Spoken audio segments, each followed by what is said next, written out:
नमस्कार, मैं Shiv Kumar Dwivedi KKD news आपका स्वागत करता हूं। आज हम सभी एक बहुत ही ज्वलनशील विषय पर यहां पर चर्चा करने के लिए आए हैं। मेरा यह मानना है कि अभी हम सभी के बीच में लगभग 31 जुलाई को एक बहुत बड़ी घटना हरियाणा के नूह में हुई, जिसको लेकर के तमाम तरह की खबरें आई और हम लगातार नूह पर नजर बनाए हुए हैं और ये देख रहे हैं कि नूह में एक बहुत ही भीषण हिंसा हुई और वो बहुत बड़ी हिंसा में तब्दील हो सकती थी।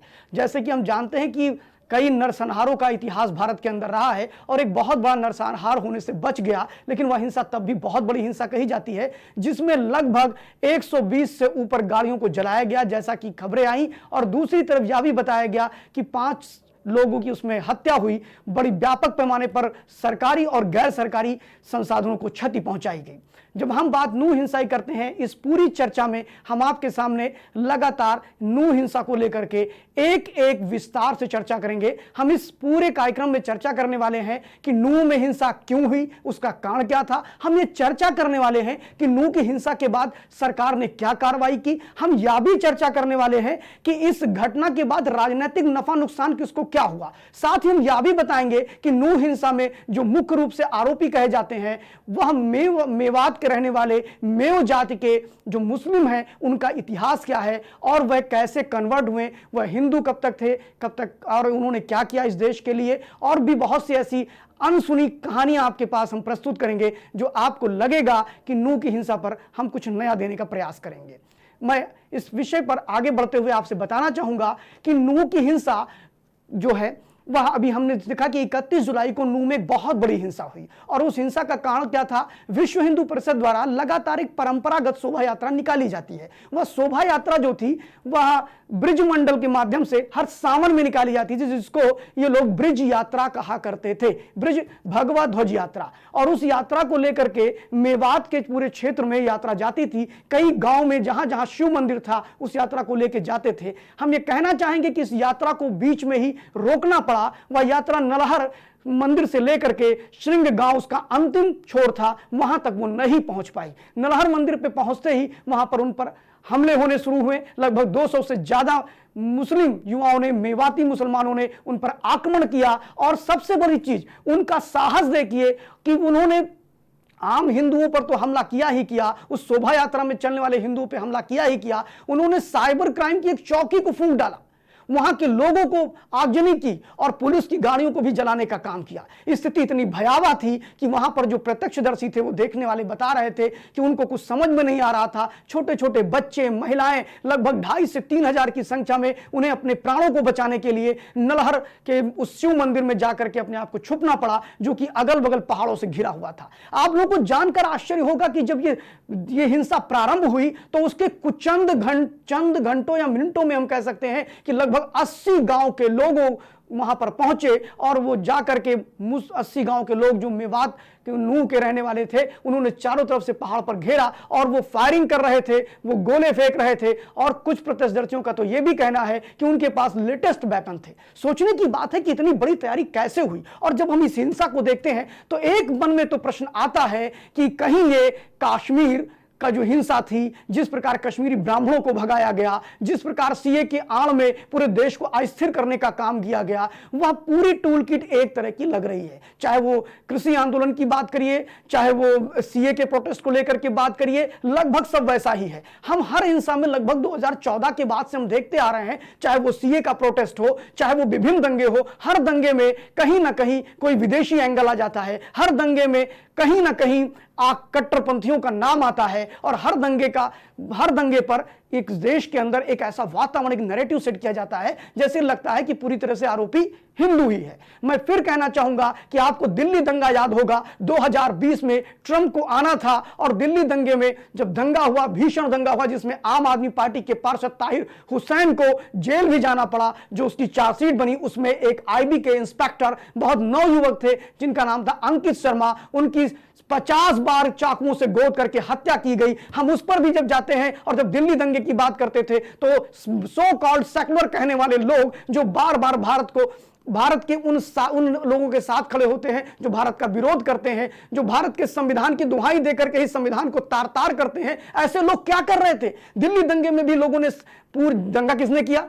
एक वर्ग विशेष ने किया, जिसमें ये बोलने में बिल्कुल निसंकोच में बोल सकता हूं कि ताहिर हुसैन और उसकी गैंग ने किया। ये सबने देखा कि उसमें पिंजरा तोड़ो गैंग भी शामिल रही, जो सबने देखा कि पत्थर ऊपर से फेंके जा रहे थे, ये सबने देखा कि ताहिर हुसैन के यहाँ 3 दिन पहले से तैयारियां हो रही थी और उसके बाद में उसका आरोप किस पे लगाया गया, मारा गया हिंदुओं को, और हिंदुओं को सबसे अधिक प्रताड़ना भी दी गई और आरोप भी हिंदुओं पे ही लगाया गया कि साहब कपिल शर्मा ने बोल दिया था, एक बयान दिया था, इसलिए दंगा हो गया। यह संदर्भ इसलिए देना अति आवश्यक है कि ठीक इसी प्रकार नूह की हिंसा में भी एक नाम आता है और वो नाम कोई और नहीं, मोनू मानेसर का नाम आता है। जब मोनू मानेसर का नाम आता है तो आपको यह भी बताना मुझे जरूरी होगा कि मोनू मानेसर है कौन। अधिकांश लोग यह जानते भी होंगे, मोनू मानेसर बजरंग दल का प्रांत संयोजक है हरियाणा प्रदेश का, और मोनू मानेसर गौरक्षक यानी बजरंग दल विश्व हिंदू परिषद अक्सर गौरक्षा में काम करते रहते हैं, इनका काम ही है हिंदू समाज के लिए काम करना। तो विश्व हिंदू परिषद की जो यूथ विंग है, इसका नाम बजरंग दल है,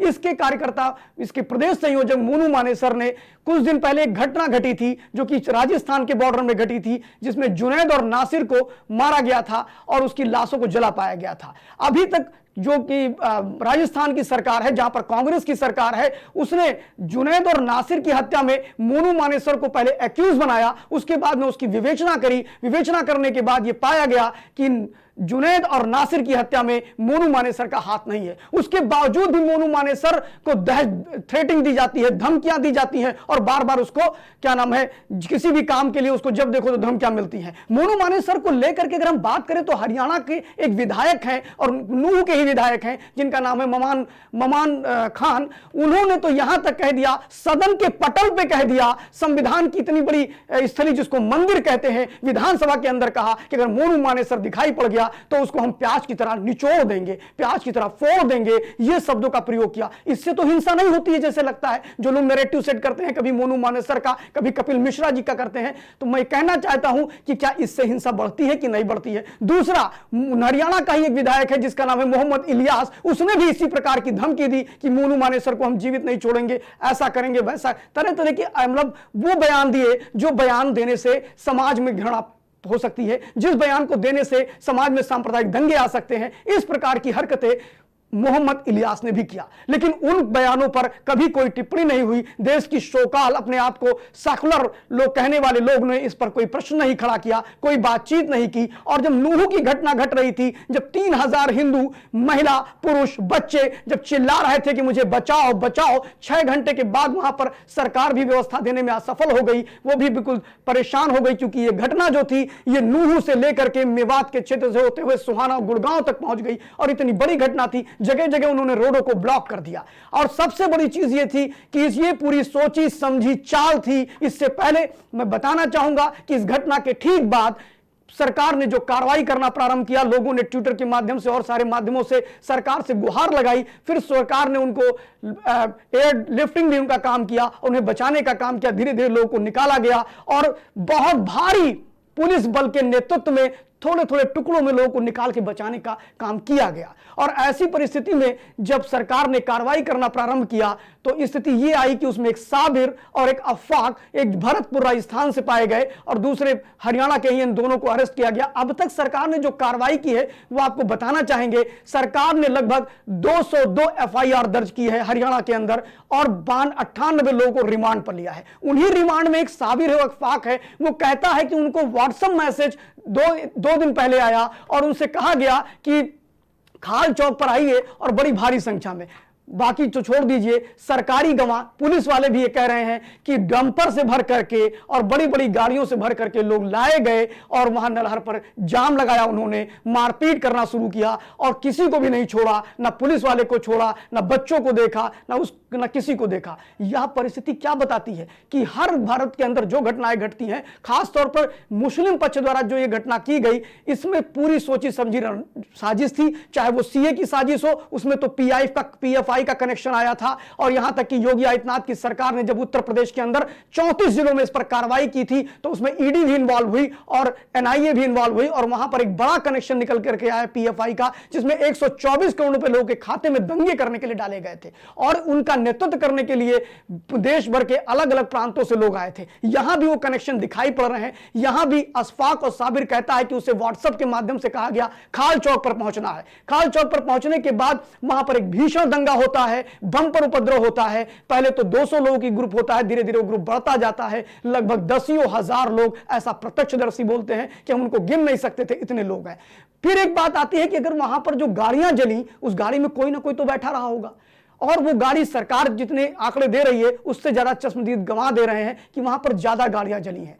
मैं एग्जैक्ट आंकड़े नहीं रख सकता क्योंकि हमारी कुछ व्यवस्था है, लेकिन उन गाड़ियों में लोग रहे होंगे, उनका अता पता नहीं है, वो कहां गए, कैसे गए, कहां गए। एक सोची समझी रणनीति के तहत जो ये हमले किए गए, ये परंपरागत होते रहे। अब सबसे बड़ी बात यह आती है कि देश के अंदर बंगाल जब जल रहा था, कोई नहीं बोल रहा था। आज नूह में जब हिंदुओं को मार मार के भगाया जा रहा है, परेशान किया जा रहा है, वो परंपरागत यात्रा को रोकने का काम किया जा रहा है, तो कोई नहीं बोल रहा है। मैं पूछता हूं विपक्ष कहां रह गया? जब मणिपुर की घटना हुई तो ये विपक्ष के लोग कुकियों के समर्थन में जाकर के सदन को 8 दिन से 10 दिन से नहीं चलने दे रहे हैं, पूरी लोकसभा को बंधक बना लिया है। लोकसभा जो होती है वो देश का प्रतिनिधित्व करती है, यानी कहा जा सकता है कि उन्होंने देश को बंधक बना लिया और सदन के अंदर कोई काम नहीं होने दिया, कार्रवाई नहीं होने दी, लेकिन नूह पर सब चुप है। मैं ये बड़ा अजीब लगता है कि जिस मणिपुर को लेकर के लोग 21 लोगों ने ट्वीट किया, जिसमें उद्धव ठाकरे, सोनिया गांधी, राहुल गांधी, प्रियंका गांधी, शरद पवार और क्या नाम है आरजेडी के तेजस्वी यादव, नीतीश कुमार, आपके संजय राउत, ऐसे बहुत से लोग हैं, और Mamata Banerjee, MK Stalin, DM, और इन सारे लोगों ने उस पर ट्वीट किया। लेकिन बड़ी अजीब बात है कि जब नूह की घटना घटती है, हिंदुओं को वहां इस प्रकार घेर करके मारा जाता है, उनकी धार्मिक यात्रा को नहीं करने दिया जाता है, इंटेंशनली नहीं करने दिया जाता है, और वो जाकर के मोनू मानेसर के पीछे छुप करके इस देश में सो कॉल्ड सेकुलर मीडिया कहने वाले या सेकुलर नेता कहने वाले उसका बचाने का प्रयास करते हैं, तो ये सबसे भीभत्स घटना होती है। और मुझे समझ में नहीं आ रहा है कि नूह में चूंकि हिंदू मरा है इसलिए आम आदमी पार्टी केजरीवाल को कोई मतलब नहीं है। नूह में चूंकि हिंदू मारे गए हैं इसलिए राहुल गांधी जी को अब अपनी की नफरत की और प्यार की दुकान अब दिखाई नहीं पड़ रही है, अब कुछ नहीं बोल रहे हैं। नूह पर ना प्रियंका गांधी जी बोल रही हैं, नूह पर कोई नहीं बोल रहा है। अब कोई नहीं कह रहा है कि साहब मोदी जी आइए और जवाब दीजिए। अब कोई मोदी जी को प्रेशराइज नहीं कर रहा है, इसके लिए सदन नहीं रोका जाएगा, सदन मणिपुर के लिए रोका जाएगा। सबसे बड़ी चीज यह है, बंगाल जब हिंसा होती है तो सदन नहीं रोका जाएगा। सदन कब रोका जाएगा?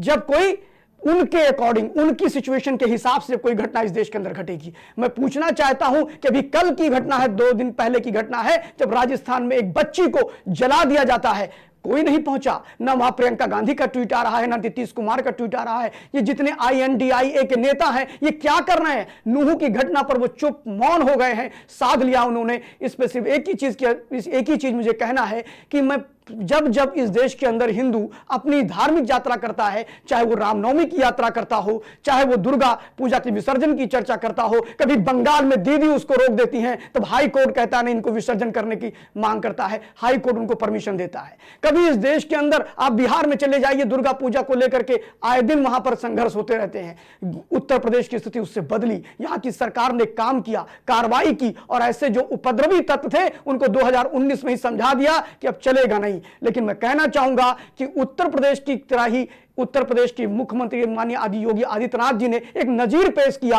और शायद हरियाणा के मुख्यमंत्री जी ने भी ठीक उसी प्रकार की कार्रवाई की। जहां 202 FIR, 98 रिमांड लिए, वहीं पर उन्होंने 300 से अधिक रोहिंग्यों को समाप्त, उनके घरों को तोड़ दिया, डिमोलिश कर दिया। फिर यहां कहना चाहूंगा, एक ऐसी मीडिया है जो कहे कि 300 मुसलमानों का घर उजाड़ दिया गया, लेकिन मैं कहना चाहूंगा कि वो 300 रोहिंग्या जो भारत में घुसे हैं किसी भी तरह से, जिन्होंने अपना घुसे हैं हरियाणा के अंदर, वो अवैध कॉलोनियां बनाए हुए थे, उनके पास उसका कोई पेपर नहीं था, सरकारी जमीन पे वो कब्जा कर लेते हैं, करोड़ों करोड़ों जमीन पे कब्जा कर लेते हैं। और हरियाणा के मुख्यमंत्री जी ने लगभग 13 एकड़ जमीन को खाली कराया है इन रोहिंग्यों से। इसके अलावा भी बताना चाहूंगा, जिस नलहर के मंदिर की बात हो रही है, जहां पर इन्होंने घेर करके मारने का प्रयास किया, वहां पर भी कम से कम 200 ऐसे घरों को, जो पक्के और कच्चे, उनको भी तोड़ दिया गया। और अब एक बहुत बड़ी खबर चल रही है, बहुत बड़ी खबर लोग चला रहे हैं कि साहब वहां तो ये बड़े भाईचारा और प्रेम से रहते थे, ऐसा कुछ नहीं था। फिर एक बात प्रश्न में आती है कि क्या नूह में ये पहली हिंसा है? आप लोगों के समझ ये प्रश्न तो आता ही होगा कि क्या हरियाणा में कभी नूह में दंगे नहीं हुए? मैं बताना चाहूंगा कि नूह में 1932 17 मई 1932 में मुहर्रम के दिन दंगे हुए थे, और उसको तबलीगी जमात का तबलीगी जमात पे आरोप लगा था कि उसने दंगे कराए हैं। तब तो आरएसएस भी नहीं थी, तब तो बीजेपी भी नहीं थी, तब तो मनोहर लाल खट्टर भी नहीं थे। तो 1932 में जब इन्होंने ये कराया दंगा, तब कौन था? तबलीगी जमात था। क्यों कराया? क्योंकि श्रद्धानंद सरस्वती जी शुद्धि आंदोलन चला रहे थे, इसलिए इन्होंने कराया। मुहर्रम के दिन किया, यानी जब ये अपनी कोई यात्रा निकालेंगे तो भी हिंदुओं पे हमला करेंगे, हिंदू अगर अपने कोई धार्मिक कार्यक्रम अनुष्ठान करेंगे तो भी ये हमला करेंगे, इन्होंने तय कर लिया है। फिर 1933 में हम आ जाते हैं। 1933 की स्थिति और बदल जाती है। 1933 की स्थिति कैसे बदलती है? 1933 में इन्होंने दिलावर खान नाम के व्यक्ति ने हिंदुओं को घेर लिया। तब उस समय अलवर के राजा ने अपनी फौज भेजी और उस फौज के माध्यम से उन हिंदुओं को छुड़ाया गया। 1933 की एक घटना और घटती है कि जब मेवात के इन मुसलमानों ने जो कन्वर्टेड मुसलमान हैं, इन लोगों ने जब वहां पर बनिया जात के लोगों को अरेस्ट कर लिया और घेर लिया, चाहे जैसे अभी आपने नलहर देखा ना, जैसे घेर लिया पूरी तरह से, ठीक इसी प्रकार उन्होंने 1932 में भी किया, ठीक उसी प्रकार उन्होंने 1933 में भी किया। और 33 में ही 1933 में उन्होंने जब बनिया जाति को घेरा तो बनिया जाति को छुड़ाने के लिए ब्रिटिश ने अपनी फौज भेजी। और आज देखिए कि 1933 में जो प्रवृत्ति थी वही प्रवृत्ति नलहर में जो घटना नूह में घटी और चारों तरफ से उस शिव मंदिर पे जो घेरा किया उन्होंने, क्या वो दिन अगर जो उस समय का कोई व्यक्ति का राज्य होता तो क्या लगता नहीं है कि उसी प्रकार की स्थिति थी, उसी प्रकार घेर लिया गया, उसी प्रकार घटना की गई। तो ये इनके डीएनए में है इस प्रकार की घटना करना। तो ये कहना कि नहीं साहब ये सरकम एंड ट्रांसिस था, मोनू मानेसर इसके पीछे था, या बिट्टू बजरंगी था, ये कुल मिलाकर के। और मजे की बात देखिए आप, मैं तो हतप्रभ रह गया कि नूह की घटना पर किसी भी सेकुलर INDIA के नेता ने एक ट्वीट नहीं किया, लेकिन वही INDIA के नेताओं ने उसी दिन की एक घटना और घटी जब मुंबई से लेकर के जयपुर जाने वाली एक एक्सप्रेस ट्रेन में सचिन सिंह नाम के एक व्यक्ति ने 3 लोगों की जब हत्या करी, जिसमें एक हिंदू भी था, 2 मुस्लिम थे, कुल मिलाकर के जब हत्या हुई तो उसको उन्होंने जोर दिया कि साहब ये तो नरेंद्र मोदी के विषय को लेकर के चर्चा हो रही थी और नरेंद्र मोदी जी को लेकर के इसने गोली मार दिया। बड़ी अजीब बात है। बल्कि बार बार कई खबरें आई जिन्होंने इसको विस्तार से दिया कि सचिन सिंह जो था वो कुल मिलाकर के डिप्रेस था, वो मेंटल था और अपने पिता की जगह नौकरी पाया था। और वो जाकर के अपने अधिकारी पी.के. मीणा जी से कहता है कि मुझे बुखार है, मुझे अगले स्टेशन पे उतार दिया जाए। वो कहते हैं नहीं उतारूंगा, क्योंकि वो मानसिक रोगी था। तो उसने इस प्रकार की गोलियां चलाई और उसको हिंदू बना मुसलमान से जोड़ दिया गया। वो एक बड़ा मुद्दा INDIA के नेताओं के लिए हुआ। लेकिन नूह में जब 3,500 हिंदुओं को घेरा गया, बच्चों को, महिलाओं को, और उन पर बमबारी की गई, उन पर गोलियां चलाई गई, वह मुद्दा बड़ा नहीं था। ना वो केजरीवाल के लिए बड़ा था, ना ममता बनर्जी के लिए बड़ा था, ना राहुल गांधी के लिए बड़ा था, ना शरद पवार के लिए बड़ा था, वो किसी के लिए बड़ा नहीं था, नीतीश कुमार के लिए बड़ा नहीं था। और सबसे बड़ी चीज इस पूरी घटना पर जो बहुत संवेदनशील है, पूरे देश की बात करते हैं। मैं कहता हूं कि केंद्रीय नेतृत्व क्या करता है क्या नहीं करता नहीं जानता, लेकिन अभी तक मुझे एक भी मीडिया रिपोर्ट ऐसी नहीं आई कि कांग्रेस पार्टी के हरियाणा की कोई शाखा जाकर के हरियाणा के लोग भी व्यक्तिगत रूप से इस विषय पर राज्यपाल से मिले हों, इस विषय पर जाकर के मुख्यमंत्री से मिले हों, कोई नहीं मिले। लेकिन अगर यही घटना किसी मुस्लिम के साथ हुई होती, कहीं वो अखलाक मार दिया जाता तो पूरा देश जाम कर दिया, जला दिया जाता, कहीं तबरेज मार दिया जाता तो पूरा देश जला दिया जाता, यह परिस्थिति पैदा हो जाती। मैं सिर्फ इतना कहना चाहता हूं कि INDA ने इसमें कुछ नहीं किया। जो ये नया गठबंधन बना है, ये प्योरली जैसे लगता है कि इनको भारत के हिंदुओं से कुछ लेना देना नहीं है, इनको अपनी रोटियां सिर्फ सेकनी है, और यह परिस्थिति उन्होंने पैदा कर दी। मैं सिर्फ इतना कहना चाहूंगा कि आपको ध्यान होगा कि एक आपके मन में प्रश्न आ रहा होगा कि अगर हरियाणा की सरकार ने योगी मॉडल को अपनाया है तो अब क्या होगा इसका। और मजे की बात कि इस पूरी घटना पर कितनी बेहुदा बातें कही जा रही हैं कि साहब ये तो बीजेपी ने ही करवा दिया, ये तो इन्होंने ही करवा दिया, तरह तरह की बातें हैं। अरे मैं कहता हूं कि 33 और 32 में किसने करवाया था प्रभु, ये तो बताइए। और इसके अलावा भी कई हिंसाएं हुई हैं इस हरियाणा के अंदर। 2017 की एक हिंसा है, 2015 की एक हिंसा है, 2010 की एक बड़ी हिंसा है जहां पूरे गांव को जिंदा जला दिया गया। इसमें दलित जलाए गए थे, उनको उठा के जला दिया गया, 70 लोगों को जलाया गया एक ही परिवार के। तो हरियाणा की कोई पहली घटना नहीं है। लेकिन हां, हिंदू मुसलमान को लेकर के नूह में इस प्रकार की घटनाएं होती रहती हैं। नूह के जब इंटरनल मैटर पे आप जाएंगे, मेवात क्षेत्र अपने आप में उसको लोग तरह तरह की किंवदंतियों से मारते हैं। मेवात केंद्र हो गया गौ तस्करी का, मेवात केंद्र हो गया मादक पदार्थों का, मेवात केंद्र हो गया गलत तरह के आचरण का। अब बात आती है कि इससे नफा नुकसान किसको होने वाला है आखिर इस पूरे प्रकरण पर, क्योंकि राजनीतिक लोग उसको नफा और नुकसान से तौल रहे हैं। आईएनडीए ने कहा कि भाई मुझे तो जाना ही नहीं, क्योंकि वहां तो हिंदुओं को मारा गया है और हिंदुओं को प्रताड़ित किया गया है, जो भी क्षति हुई है उसको देखा जाएगा। हां, अगर मुसलमान कोई मरता तो शायद मैं चला जाता, शायद यही सोच रही होगी, इसीलिए राहुल गांधी जी की जो प्यार की दुकान थी वो बंद है 2-4 दिनों से, उसके शटर गिरा दिए गए हैं। ऐसे ही एक नेता है अरविंद केजरीवाल जी, माननीय मुख्यमंत्री हैं दिल्ली के, वो भी जब उन्होंने शपथ लिया था तो एक गीत गाया था, इंसान का इंसान से हो भाईचारा, यही संदेश हमारा। अब वो भाईचारा नहीं दिखा रहे, क्यों? ना उन्होंने दिल्ली दंगे में दिखाया, ना उन्होंने नूह के दंगे में दिखाया, ना सीए में दिखाया। उनको भाईचारा नहीं लेना भैया, भाईचारा सिर्फ हमारे लिए होगा और किसी के लिए नहीं होगा, ये उनका काम है। ऐसे बहुत से लोग हैं, चाहे वो संजय राउत हो, चाहे जो हो, यह परिस्थिति इन लोगों ने पैदा की। लेकिन मैं इस पूरे प्रकरण में सबसे बड़ी चीज यह है कि मनोहर लाल खट्टर की सरकार ने तत्परता दिखाई, उसी का परिणाम है कि 3000 लोगों का नरसंहार नहीं हुआ, बच्चों का नहीं हुआ, महिलाओं का नहीं हुआ, क्योंकि उनको एयरलिफ्ट कराया गया, अधिक से अधिक फोर्स भेज करके उनको सुरक्षित निकाल के बाहर लाया गया। साथ में मैं कहना चाहूंगा, इस पूरी घटना के बाद 2019 में जो घटना घटी थी उत्तर प्रदेश के अंदर, उससे पहले माननीय योगी आदित्यनाथ जी के कौशल को लोग नहीं जान पाए थे। उससे पहले आदित्यनाथ जी एक बहुत मजबूत नेता के रूप में उत्तर प्रदेश में प्रतिस्थापित नहीं थे। लेकिन जब 19 दिसंबर 2019 को सीए का जब प्रोटेस्ट प्रारंभ हुआ, पूरे उत्तर प्रदेश में 34 जिलों में लोगों ने हंगामा करने का प्रयास किया और उन्होंने जो करारा जवाब दिया, एक एक उत्पाती दंगाई को ढूंढ के उनको जिस प्रकार की सजा दी, जिस प्रकार यहां सीए का प्रोटेस्ट करने के लिए लोग घंटा घर लखनऊ में प्रयास कर रहे थे, उनको उठा के वहां से फेंका, उसके बाद से योगी आदित्यनाथ जी एक मजबूत नेता के रूप में उभरे। और मुझे लगता है कि शायद मनोहर लाल खट्टर जी के लिए भी ये संजीवनी होगा और एक मजबूत नेता की तरह दिखाई पड़ेंगे, क्योंकि जो एक्शन है, जो काम करने का तरीका है, वो ठीक उसी प्रकार का है। अब बात आती है कि मेवात में रहने वाले मुसलमान कहां से आए, कैसे आए, क्यों आए, कब आए, ये बहुत बड़ा विषय है। मैं सिर्फ इतना कहना चाहूंगा, 12वीं शताब्दी से लेकर के 10वीं शताब्दी से लेकर के 712 ईस्वी के करीब से ही ये माना जाता है कि मेवात में जो रहने वाले मुसलमान हैं वो मेव एक संगठन है, ना कि एक जाति है। मेव एक संगठन था, जिस संगठन में हिंदू समाज की 4 बड़ी जातियां, और जिनको हम लड़ाकू जाति कहते हैं, पौरुषवान जाति कहते हैं, वो जाति हैं अहिर, उसके बाद गुज्जर, जाट और राजपूत। इन चारों को मिला करके वो मेवात क्षेत्र बना, जो कि एरिया होता है हरियाणा का, राजस्थान का और उत्तर प्रदेश का मथुरा। इन तीनों को मिक्स करके कहा जाता है कि इसको भारत का ईरान भी कहा जाता था। और मेवात क्षेत्र जो है उसमें लगभग 1200 गांव आते हैं, और वो 1200 गांव इन्हीं 3 राज्यों को मिला करके उनका इतना बड़ा परिसर हुआ करता था। मेवात के क्षेत्र में जो ये गुज्जर, राजपूत, जाट, ये जो जातियां थी, ये बड़ी प्रभावशाली जातियां थी, मजबूत जातियां थी। और यह कहा जाता है कि सिंधु की तरफ से आते आते उसकी तरहटी में, अरावल में आकर के हरियाणा के पास बस गए। और उनका बसने का क्रम जो चालू हुआ, जैसे जैसे मुगलों का आक्रमण होता रहा, राजा दाहिर के साथ भी इन्होंने युद्ध किया है, और मुगलों ने जब जब आक्रमण किया तब तब इनका कन्वर्जन पॉलिसी चलती रही, और ये कन्वर्ट होते गए, धीरे धीरे यहां तक भी आ गए और आके हरियाणा में इन्होंने स्टे किया।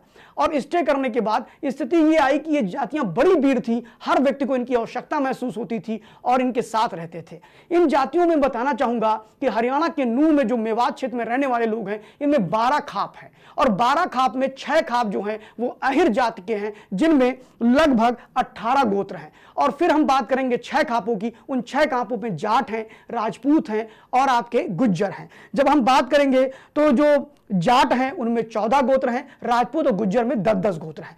सबसे बड़ी चीज यह है कि ये कन्वर्ट तो कुछ इतिहासकार कहते हैं कि 12वीं शताब्दी में हो गए, कुछ इतिहासकार कहते हैं नहीं साहब ये 14वीं शताब्दी में हुए। लेकिन ये कन्वर्ट होने के बाद भी इन्होंने नाम तो अपना रख लिया शिव कुमार खान, लेकिन ये पूजा पाठ जो करते थे, भगवान को शिव का दर्शन करना, उपवास रखना, अपने पितरों को तर्पण करना, ये सारे काम करते थे। यह स्थिति बड़ी विडंबनापूर्ण थी। और अगर आप बात करेंगे तो मेवात में सांस्कृतिक केंद्र रहा है। मेवात का जो सांस्कृतिक इतिहास है वो बड़ा विशाल है, वो आज की तरह भीभत्स नहीं है, इतना गंदा नहीं है, इतना कल्चर नहीं। मजे की बात कि आज भी मेवात के मुसलमान कजिन सिस्टर से शादी नहीं करते हैं, आज भी मेवात की स्त्रियां बुर्खा नहीं पहनती हैं। ये एक बड़ी चीज है कि वो अपने आप को हिंदू मानते रहे।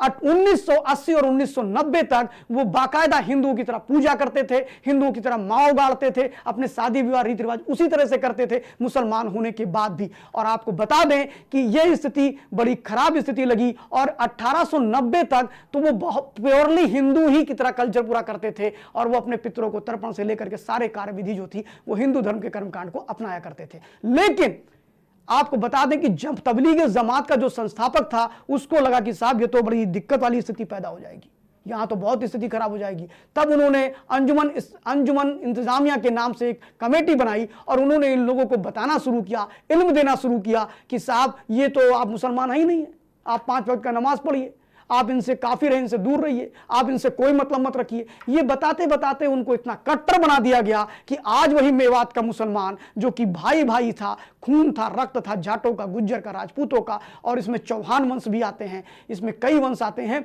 उन्होंने अपने ही भाइयों पर प्रहार करना प्रारंभ कर दिया और यह एक अलग परिस्थिति बन गई। सबसे बड़ी चीज यह है कि जब हम मेवात की चर्चा करते हैं और मेवात की हिंसा की बात करते हैं तो एक सबसे बड़ा चीज जो आता है कि मेवात में आज की डेट में अगर देखा जाए, जहां 21वीं सदी में गुड़गांव में किसी व्यक्ति की अगर हम पर व्यक्ति की अगर आय की बात करें तो लगभग जो डाटा आता है वो 3 लाख से कुछ ऊपर आता है पर व्यक्ति की आय सालाना। लेकिन मेवात के लोगों का पर व्यक्ति जो आय है वो सिर्फ 26,000। आखिर क्यों ऐसा है?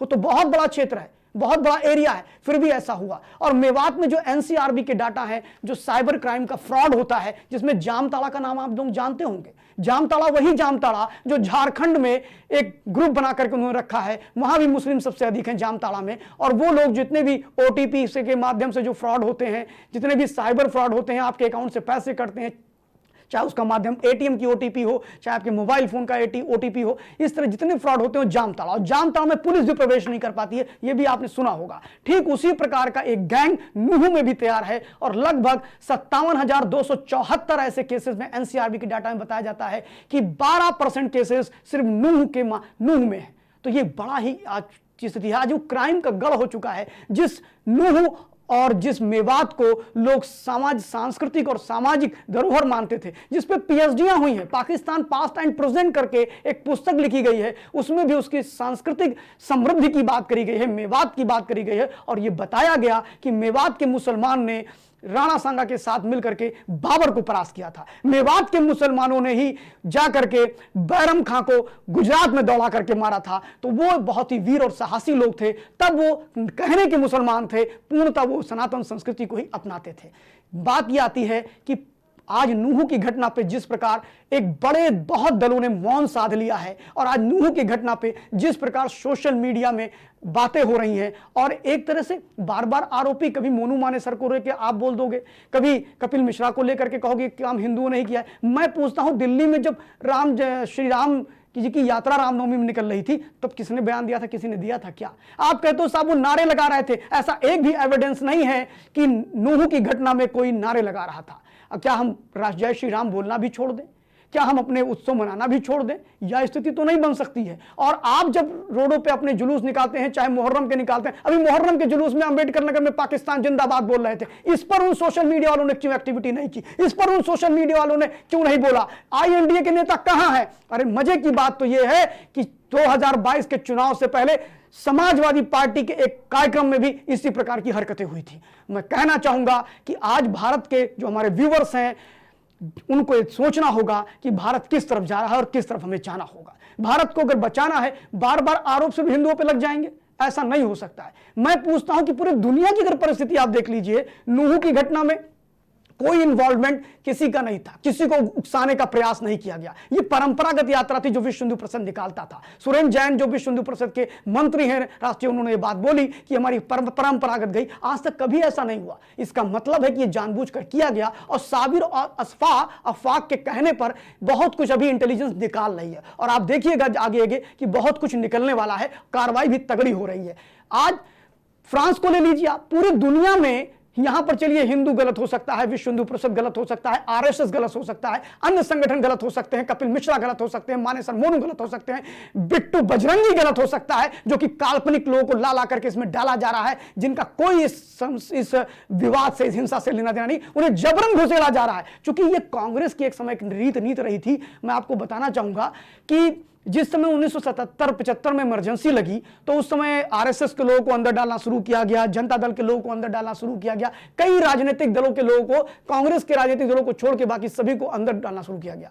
उसी समय उनके मन में एक प्रश्न आया, पूर्व प्राइम मिनिस्टर इंदिरा गांधी जी के मन में, कि आखिर अगर हम इनको डालेंगे तो होगा हिंदुओं पे कार्रवाई, चलो मुसलमानों पे कर देते हैं। बेचारे जमाते इस्लाम मुस्लिम लीग का कोई लेना देना नहीं था, उन्हें सिर्फ ये बैलेंस करने के लिए अंदर डाल दिया गया। ठीक इसी प्रकार नूह की हिंसा में उन हिंदुओं का कोई मतलब नहीं है, ना मानेसर का मतलब है, ना बिट्टू बजरंगी का मतलब है, सिर्फ वो तथाकथित जो बौद्धिक आतंकवादी बैठे हुए हैं, जो सोशल मीडिया के माध्यम से, जो सदन के अंदर बैठ करके बौद्धिक आतंकवाद करते हैं, उन्होंने मानेसर और बिट्टू कराटे के माध्यम से कहा नहीं तो विषय खत्म है, तो इन्हीं लोगों ने करा दिया। समझिए, भारत के अंदर 40,000 से ऊपर दंगे हुए हैं। सभी दंगों की जब विवेचना को आप देखेंगे तो उस विवेचना में शुरुआत पहले करने वाला अगर कोई पक्ष रहा है तो वो सिर्फ और सिर्फ एक विशेष समुदाय के व्यक्ति रहे हैं। कभी भी हिंदू पहले शुरुआत नहीं करता है, और आज तक के इतिहास में टेंट में अक्सर हिंदुओं ने ही जीवन यापन किया है, वरना 5 करोड़ से आज 25 करोड़ लोग ना होते। और आज भारत की स्थिति यह है कि भारत में कब तक आप कहेंगे सांप्रदायिक वार्ता मत करिए, मार खा करके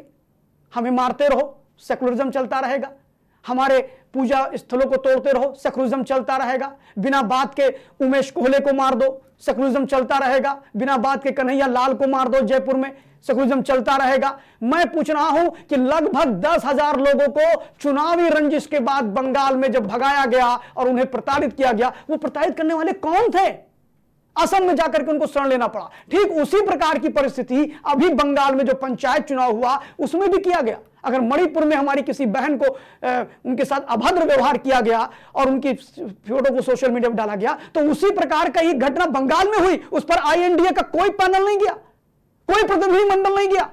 जो नया गठबंधन बनाया इंडिया, ये क्या, क्यों नहीं गए वो लोग? भाई वहां भी जाना चाहिए था, बंगाल में भी ना, वो भी तो महिला है, वो भी तो स्त्री है, तब उसके लिए नहीं गए। सिर्फ इतना है, नूह पे राजनीति करने वाले लोग को राजनीति रास नहीं आती है, वो सिर्फ हिंदू बनाम मुस्लिम की राजनीति करने के लिए माहिर हैं, और जिन पर आरोप लगते हैं हिंदू बनाम मुस्लिम के, उनका हिंदू बनाम मुस्लिम से कोई नाता नहीं है, क्योंकि वो अपनी एक अलग धारा पे चलते हैं। वो सरकार में है और सरकार में होने के बाद उन पर बार बार आरोप लगते हैं। और उसी को मैं कहना चाहता हूं कि अब मनोहर लाल खट्टर की ज्यादा जिम्मेदारी होती है माननीय मुख्यमंत्री जी की, कि वो साबित करें कि ऐसे उपद्रवी, ऐसे दंगाइयों को वो छोड़ेंगे नहीं, बख्शेंगे नहीं, और एक मिसाल कायम करेंगे, एक मिसाल कायम करने का काम करेंगे, जिस प्रकार उन्होंने माननीय योगी आदित्यनाथ जी ने उत्तर प्रदेश में करने का काम किया था। आज के कार्यक्रम की ये चर्चा यहीं समाप्त करते हैं। बहुत बहुत धन्यवाद। जय हिंद, जय भारत।